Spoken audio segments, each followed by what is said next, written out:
And that was for profit chemical companies all wanted to be in the seed business. And that was kind of confusing because they're also in seed and fungicide, chemical, and insecticide business. I think so. All right, then. Good. These companies. 1 minute, we'll give Priscilla a minute to comment. We've all been waiting for you. I'm sorry. You are the number one lady today. Yeah. this is a longer meeting than we had last night. So the week before. Oh, this is on? I said I hope negotiations. Yeah, of course, there's been wow, that's wow. Did you get it? I like it. Poor people. There was Trying to see how it's going. It's very cheap.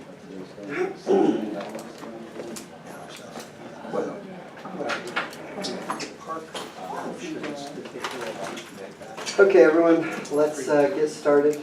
I know John O'Day is not going to be here because he has an early flight, evidently. Appreciate everyone meeting today.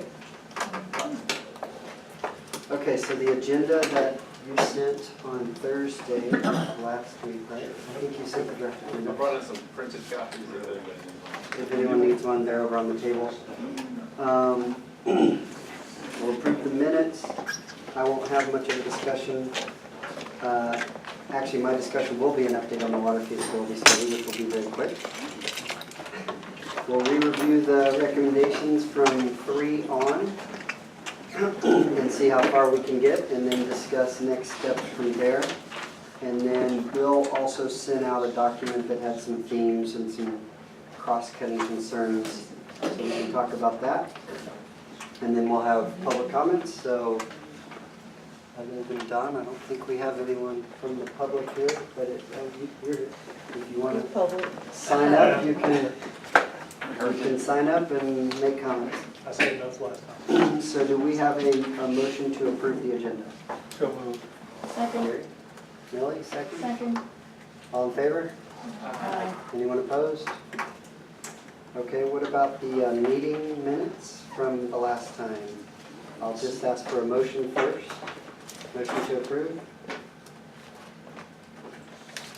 So moved. Okay, Bob's motion. Do we have a second? Okay, do we have any discussion around the minutes from last time? All in favor? Aye. Anyone opposed? Perfect.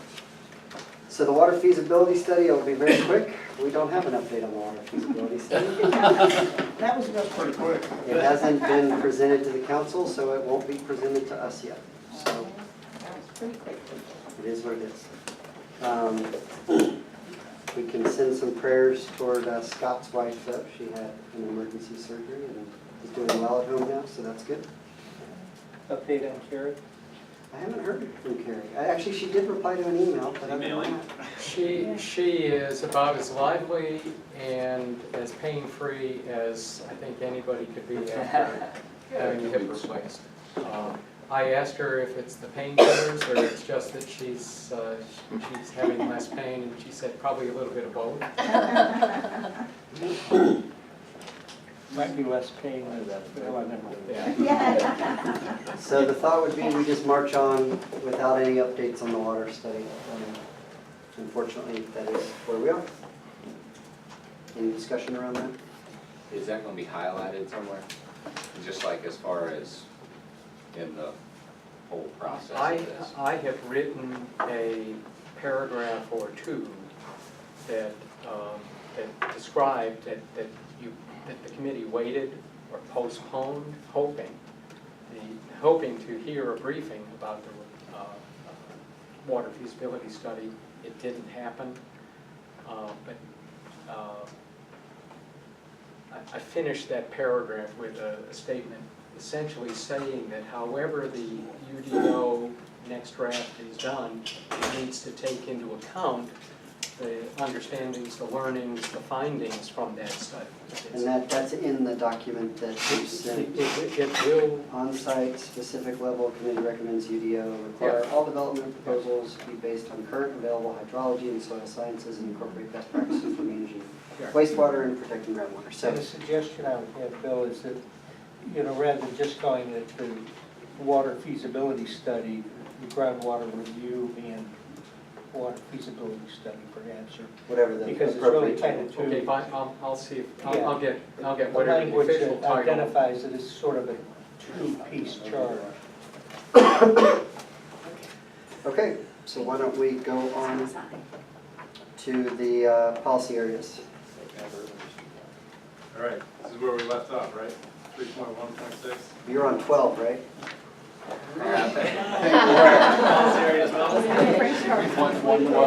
I think we were at 12, the last one, 12.9.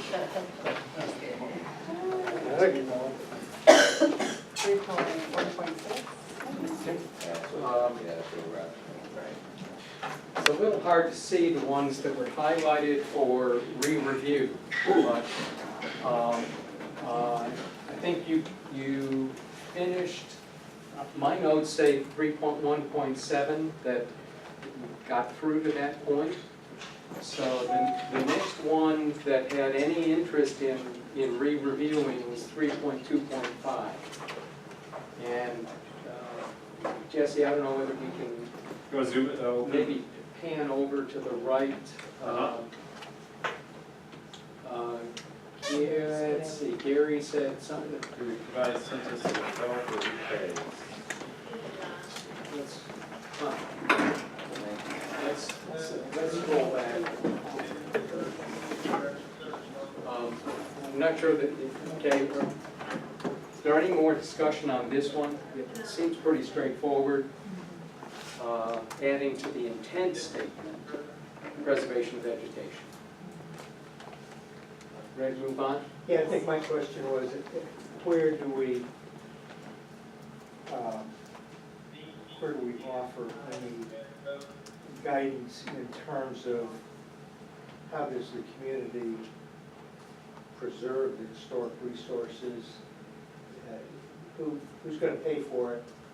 And are there going to be incentives or whatever offered to a developer to recognize historic resources and give them a reason to?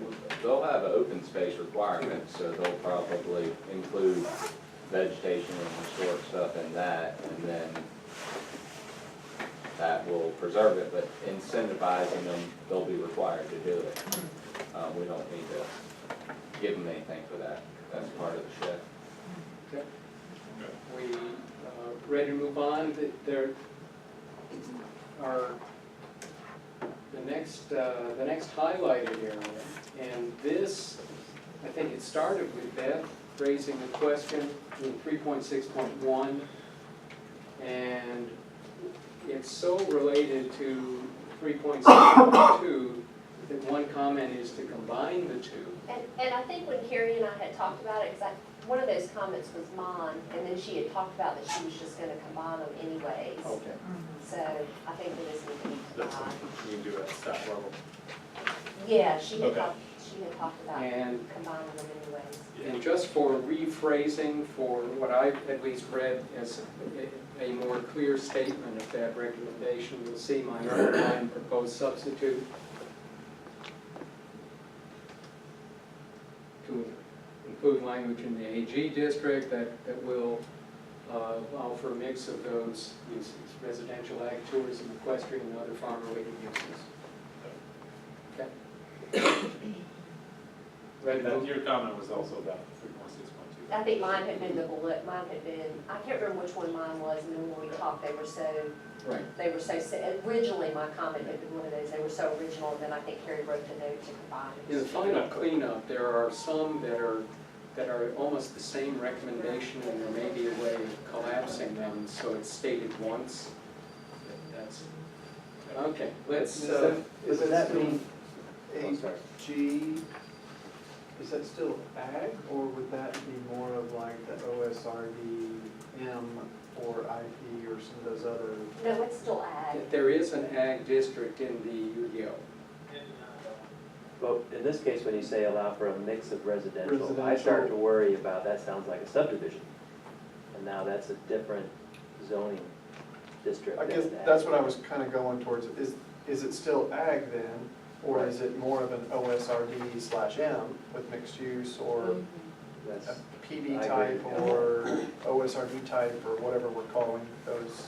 Just remember our charge, right, is the disconsistency with the farmland activities and horses and other small livestock. So Yeah, really but- talk about open space. And Beth can for this speak, policy statement. Beth can speak more to what the intent of your I bringing think it mine up had is. been to bring up the equestrian part of it, was what mine had been, to bring, just to put it all together in that. And then we had been talking about with that, we had talked about the agri-hood in there, and really worried about making sure that we had the agritourism. So the mix of residential use is not a piece of it in there. So it's more making sure that equestrian, agri-hood, and others Making sure the agritourism and all that. Are is in in the- that are allowed in the district. ag district. Are allowed in the ag district. So this mix of residential need I'm okay with the mix of residential coming out. I mean, that wasn't If part you're of mine. visualizing it as a single residence or something as opposed to saying a bunch of residences in a mix. The way I'm reading it is Oh, I see what you're, yeah. a residence allowed along with ag tourism or Okay. ag tourism, equestrian, et cetera, in addition to just an agricultural residence. That makes a lot more sense. Okay, is that agreeable all around? It's so that it's Yeah. adding those other uses, but also allowing, of course, a farm-related house. Right. but not a subdivision. No, No. we weren't talking subdivision, we weren't talking subdivision, we were talking that. Maybe just since Carrie and the zoning board will have to deal with it, a mix of farm-related residential, comma, and then the others, so that. Yeah. Or just say non-subdivision residential. Yeah. Yeah, but if you put in parentheses, just not subdivision. Okay. Okay, good. That sort of communicates more of what I'm sensing. Okay, does that work? Yep. Okay, let's go to 3.8.1. And I think, Jason, this was your comment to add. Make sure that the added language tied to fee in lieu mechanism and an open space acquisition fund. I would add to that, research opportunities to include public access easements or public acquisition. At the, right at the very beginning. At the very beginning. First sentence. Yeah. What the rest said. Research opportunities to include public access easements or public acquisition of open space.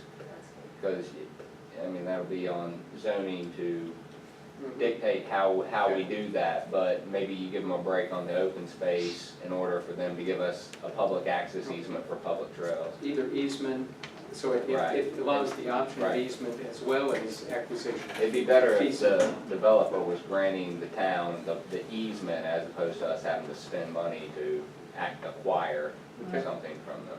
Is that generally agreeable Fix that. around the table? That option. Good idea. Okay, ready to move to the next. Hey, then we're done with 3. Okay. On to Let's 12. go to 12. Let's scroll, at a fair number here. Okay, so let's. This was in 4.1.4. Bill, before you dive into 4, Ryan's point relates back to policy 2. I don't want to go back in the weeds back there, but where we added trails and open space acquisition, should we fix that to align with this, where we say Public public access. access easements? Okay. So the acquisition. Where is that in the? It will reappear in 2, you're saying? Well, we've already done. Well, we've done 2. 2.1, apartment and stubs, easements and stubs there. Oh, no, it was, There's a highlighted one, though, right? And I'm gonna encourage, 2.11.1 maybe? yeah, that was, this is what happens when you're close to the end. Yeah. or maybe I did it Budget for trails and bus. later on. Well, maybe we make a note to, yeah, budget for trails and bicycle, 2.11.1. All the way from, What was the number? that's Kate's got it. 2.11.1. That's not exactly the one. Are you thinking of 6.5 then? Maybe I can wait till 6 The fee and lieu mechanism? Yeah. Okay, we can wait till 6.5, but Okay. Going back, so, Maybe make a note there that says check that this is Check compliant all with the of rest of it. policy 2, sounds like, or all of policy area 2 to see where there's similar things. Yeah. 6.5, so I wonder if that's the one that ties up to that. So 2.11. Okay. is that all right? Yes. Okay. Okay, on to number 4.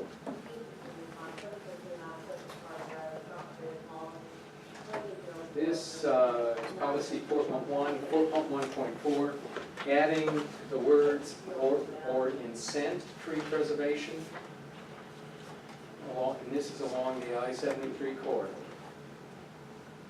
So it's, as well as along other roadway arteries. That was coming out of your discussion before. So it's, there may be incentives and other than just pure requirements. Okay? Takes a tree a long time to grow. Ready to move on to 4.3.8. Let's look at the. 4.1.9. Excuse me? Did we have 1.9? Was there? Oh, okay, we'd already covered that, I guess. Let's take it out. Okay, so access to major roads, is this policy area? Yes. There was this is a restatement. I think somebody wanted to call it out, but Can we run over the comment? include, the proposed restatement is include diagrams to show preferred access examples. Okay? And on to 4.3.12, same thing.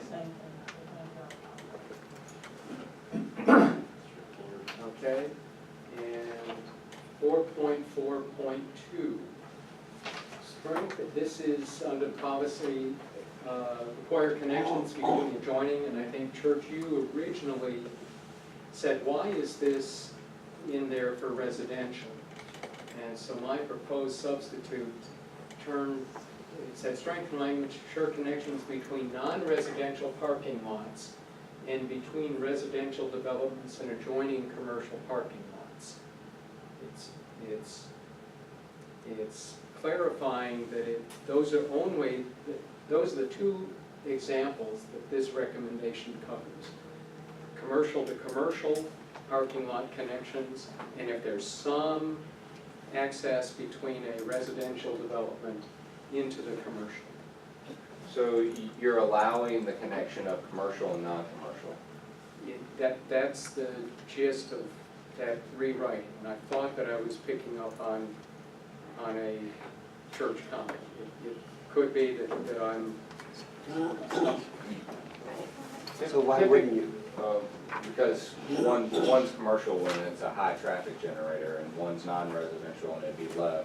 And so you would have potentially all of that traffic cutting through you in order to get to something else. So maybe the entrance to your neighborhood is at a signal, but there's a long median up the road where the commercial development up's there. So everyone's gonna come down to signal, cut through your neighborhood in order to get to the place that's connected to you.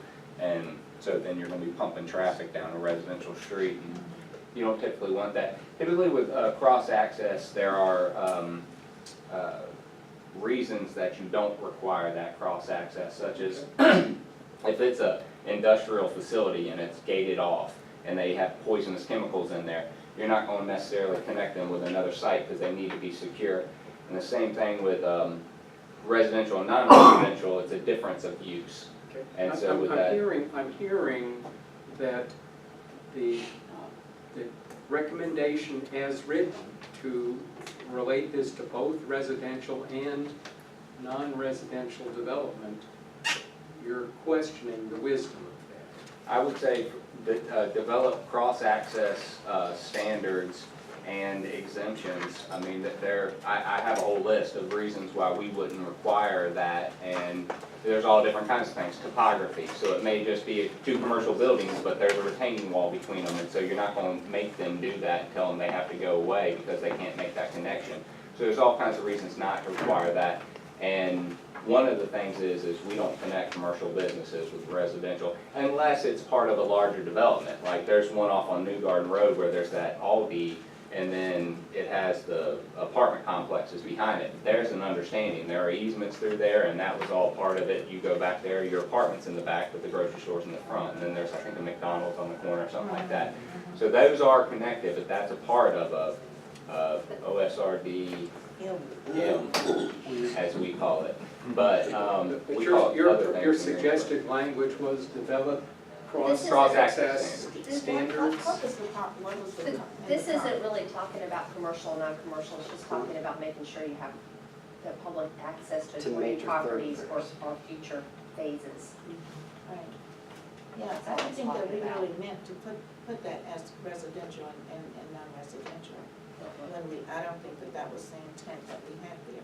I think we were talking about, if I'm not mistaken, the connections of commercial things. I don't know how that residential part got in there. Yeah, you definitely want commercial. No, it's definitely, it Right. includes that because it includes private and public roads. And again, as Beth says, the paragraph that this refers to is around access to adjacent properties or future phases. And just tells you to allow for this. And- Right, yeah, I don't think that we meant. And I think it doesn't state in here about whether or not it was for residential or non-residential, just the road access is what Right. it refers to. Is there some language that anyone would suggest to correct this? What might be Or we just take this out and basically, what I've got highlighted. This isn't parking. Yeah. No, it's just, Okay. it's not parking lots. This is access to, It just says connection. It's, yeah, Yeah. to road. Oh, but you're talking about- this is just road-to-road connections Yeah. and allowance for future stuff, so I would take out parking lots. Oh, it's It's just road to road. It's road, It's just road to road. And we may have been talking about stubbing to make sure that it got Right. stubbed. Doesn't the original one make Yeah, because that's sense? essentially, you're not talking about a parking lot in between, you're talking about connections in between Yeah. land uses. Either it's like land uses or unlike land uses, what I'm hearing is between like land uses. All that movement of traffic within a local road network. Right, So why don't we just take out the underlined part and go back to what we have? yeah. Well, good, Okay, good. the whole thing? Because, yeah, it's just road to road, and it's saying strengthen the language so it applies to residential and non-residential. Is that good? Okay. Right, yeah, we don't need that other, right. Okay, ready to move on. Commercial, Residential and commercial. Scrolling down. So that one really shouldn't be a pink. Yes. Oh, right, okay. Yes, it's now in. Eventually, when this appears in the report, I think the pink or peach will not be there because these will be your recommendations. 4.8.1, adopt a land use plan, and I think, Beth, you may have said we don't need, after more information. Right. I agree. Adopt a land use plan is the correct phrase. Okay? Are you not done with that yet? 4.8.3. This had two suggestions. One, adding type to PD. So PD type proposal include major traffic generators, and then there was a call for defining what a major traffic generator is in the ordinance.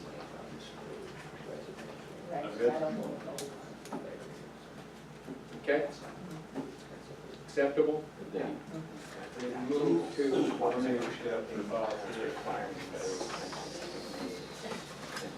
Development required to mitigate traffic impacts. So we don't have the original. I think it Is was, it on elevation? Jason, this was your Oh, okay. comment here. yeah, the question was, should be only on a major thoroughfare. And it may, and this is to clarify a major thoroughfare, not a minor, not just a non-thoroughfare road. For drive-through windows, I don't know what in our ordinance, what our landscaping requirements are, but, in Greensboro, for stacking, which is where the cars will queue up along on the thing, around the drive-through, it has pretty extensive drive-through landscaping buffer. It's 15 feet for anywhere along that, so having something like that would, mitigate that. So you don't have to, on elevations, so you're asking to put the drive-through window away from the major thoroughfare, which you could do. I mean, in the site plan part, you could say, hey, look, this is what we want you to do. May flip a driveway, may flip the queuing, but I mean, that's not a big deal, but I mean, still, typically, that drive-through still, that queuing's gonna wrap around the building. And so when it wraps around the building, you're still gonna be seeing cars sitting there. So whether they're sitting at a window or they're sitting to wait to be at the window, I think the thing is we just have good landscaping buffers when it comes to drive-throughs. And just like parking, there's, 5 feet for parking buffers, but then, other uses can have more intensive landscaping buffers.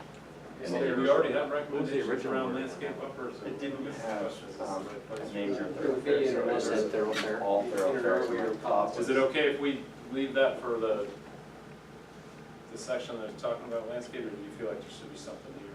Well, I can tell you what prompted this thought is that it said, prohibit drive-through windows on elevations that face, I think, any street.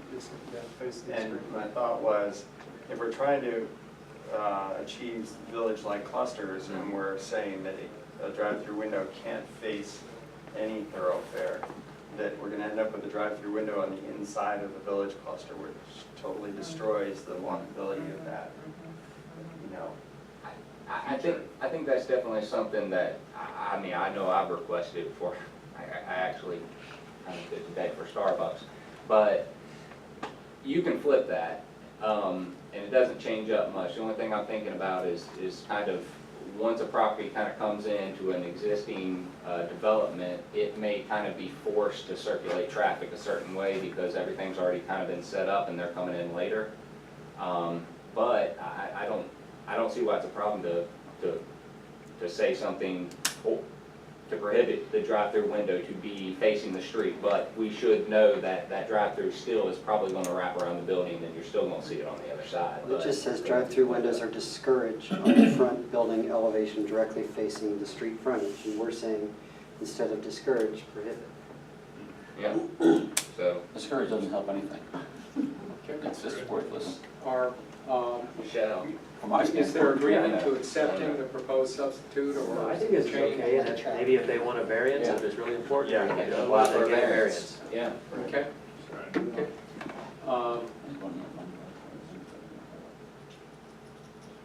Okay, ready to move on to what is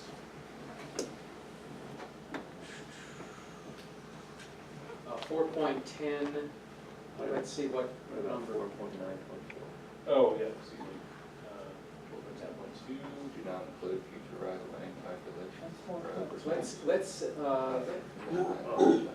Let's go to, did anybody call out 4.9.4?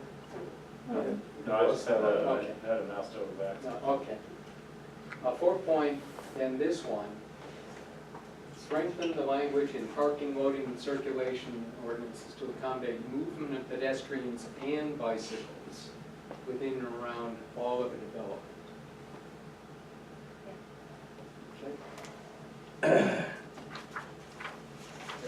acceptance of that one then? Okay. Can I just put the bicyclists, so it's the actual set of bicycle, the bicycle doesn't drive itself. Would anybody be opposed to that? No. What are you putting? Bicyclists. Oh, Bicycle. oh, right, yeah. Oh, but it takes a place out there to move. So there's agreement on that. It is. Let's delete that post. Self-driving bicycles. Yep. Yeah. Okay, I think we're ready for number 5. And Self-driving. Are we skipping 5 and doing all the rest and then coming Yes, back we're to skipping 5? you want to skip 5 and then we'll come back? You finished your work on 5 last week. We were compressing it in a new format and didn't quite get it into this workbook. So going to number 6. So Policy 6. residential development should remain mostly low density, single-family detached housing. 6 wasn't attached in the email, or was it, it was a separate email, right? The latest one sent out had all, had Yeah, it should be, it's all in like one workbook, one big Yeah. file. so multiple Different workbooks. worksheets. 5 was all one day. But 5 was pulled out, because they're still working on it. So we're on to policy area 6. The first item that anybody called forth for re-review was 6.1.4. Recognize the value, I think, that of plan development type zoning. And it goes on with a lot more detail about plan development type. Let's see, I think a number of people called out that Is there one, comments? maybe, huh, I don't know why that's there. No, I had that one. No, it's, Oh, that's removed, and okay, it's, sorry. that- Oh, okay, that's not good. no. Don't have to Oh, put yeah, that out. yeah, deep in it is run scenarios to anticipate the lot yield. I raised the question with Carrie when, I think 2 of you asked, well, who's gonna run the scenarios? Is it at the time of development or what? It's my understanding that the town will have somebody run scenarios while they're working on updating the UDO. They will pick up the scenarios similar to those that are in the commentary part of policy area 6 to test them out. How does that really work on a 20-acre or a 30-acre development? So it won't be expected of the developer. It will be done by the town in the course. It might appear in the appendix to the UDO in a diagram that shows here's how this could work. Okay, ready to move on. Going 6.10, the